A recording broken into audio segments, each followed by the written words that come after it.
अस्सलाम वालेकुम, मैं हूं डॉक्टर गैम। मैं आज आपको एक तस्वीर दिखाता हूँ। इस तस्वीर को गौर से देखें क्योंकि ये हमें एक अहम बात समझा रही है।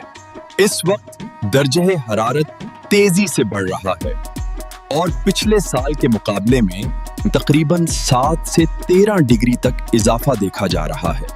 याद रखें, मौसम में आधी डिग्री की तब्दीली भी फसल पर असर डालती है, तो इतना बड़ा फर्क गंदम के दाने और पैदावार पर असर डाल सकता है, खासकर उस वक्त जब फसल में दाना बनने का अमल जारी है। इसलिए बात को संजीदगी से लें। अगर इस मरहले पर जरा सी लापरवाही हुई तो नुकसान हो सकता है। लेकिन अगर दो बातों पर जल्द से जल्द अमल कर लिया जाए तो फसल को महफूज भी रखा जा सकता है और पैदावार भी बेहतर हो सकती है। पहली बात, फसल पर पोटाश और बोरान का स्प्रे करें।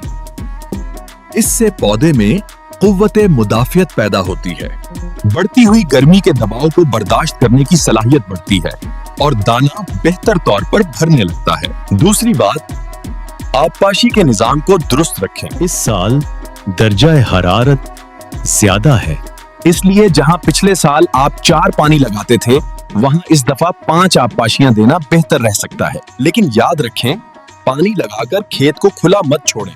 ज्यादा पानी खड़ा होने से फसल गिर सकती है। याद रखें, गंदम की फसल इस वक्त आपकी तवज्जो मांग रही है। अगर अभी सही कदम उठाया गया तो यही फसल बेहतरीन पैदावार दे सकती है, और अगर गफलत हुई तो बढ़ता हुआ दर्जे हरारत नुकसान भी पहुंचा सकता है। ये तो थी गंदम की फसल।